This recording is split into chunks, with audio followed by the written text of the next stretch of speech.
Selamat siang, Mas. Ya, Bung Iceng, ini sejauh ini sudah ada 5 hakim konstitusi kalau saya tidak salah hitung ya. Sekarang Pak Saldi Isra sedang membacakan pertimbangan-pertimbangannya untuk kemudian nanti diputus pada akhir sidang. Sejauh ini Anda melihat kemana arahnya putusan yang akan diputus oleh Mahkamah Konstitusi terkait hal ini?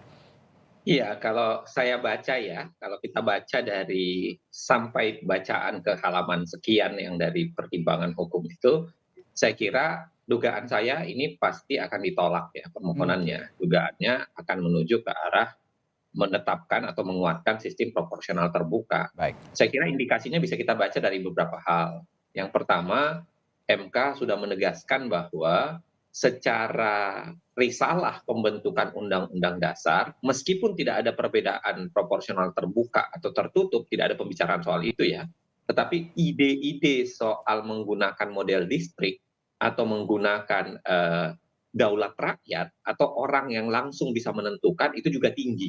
Itu disampaikan oleh MK dengan beberapa catatan. Yang kedua, MK kemudian menggariskan bahwa sistem proporsional terbuka maupun tertutup ini sama-sama punya kelebihan dan sama-sama punya kelemahan. Sepakat. Itu Ya, jelas. Jadi kalau kita mengatakan ini lebih unggul dibanding yang lain, MK seakan-akan mengatakan enggak juga, iya betul. karena sama itu punya kelebihan dan kelemahan. Yang ketiga, saya kira MK sekarang masuk pada logika mulai membantah dalilnya pemohon ya. Misalnya pemohon mengatakan bahwa sistem proporsional terbuka mengganggu negara kesatuan Republik Indonesia, Pancasila dan lain-lain sebagainya. Itu dibantah oleh MK. MK bilang nggak ada kaitannya gitu.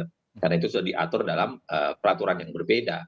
Masuk lagi logika berikutnya yang mengatakan bahwa partai kemudian kehilangan kekuatan dan kapasitas, MK juga bilang tidak juga sebenarnya, karena paling penting adalah bagaimana konsolidasi internal partai.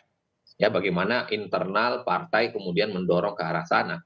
MK juga sudah menyinggung soal praktik korupsi dan kolusi dan nepotisme. Dia mengatakan bahwa dalil pemohon bahwa ini lebih korup dibanding yang lain, MK juga bilang enggak juga sih sebenarnya, karena mau proporsional tertutup maupun proporsional terbuka, sama-sama kesempatannya terbuka untuk korup. Maka MK bilang yang paling penting ada tiga terakhir yang disebutkan sekitar 1 menit 2 menit yang lalu itu, dia mengatakan ada tiga hal yang paling penting, yaitu bagaimana salah satunya adalah bagaimana proses penegakan hukum diterapkan, Ya. bagaimana para kandidat dipaksa untuk tidak melakukan upaya melakukan penyuapan.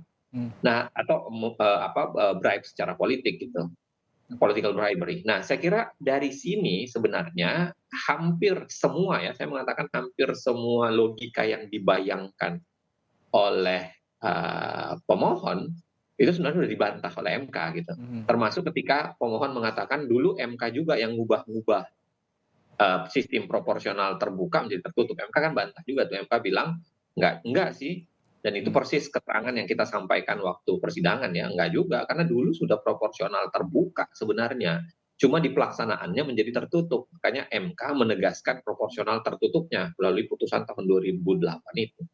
Nah, saya lihat sampai sekarang kelihatannya ya, kita belum tahu nih apakah, yang saya khawatir dari MK itu kan biasanya di ujungnya tuh tiba-tiba ada kata-kata namun demikian. Nah, Ya. itu biasanya ada posisi tersendiri. Tapi kita masih tunggu. Saya kira sampai posisi sekarang, sampai halaman sekarang yang sedang dibacakan oleh Ya. Pak Saldi Isra, saya kira mmm, apa, kemungkinannya akan ditolak gitu. Ditolak, baik.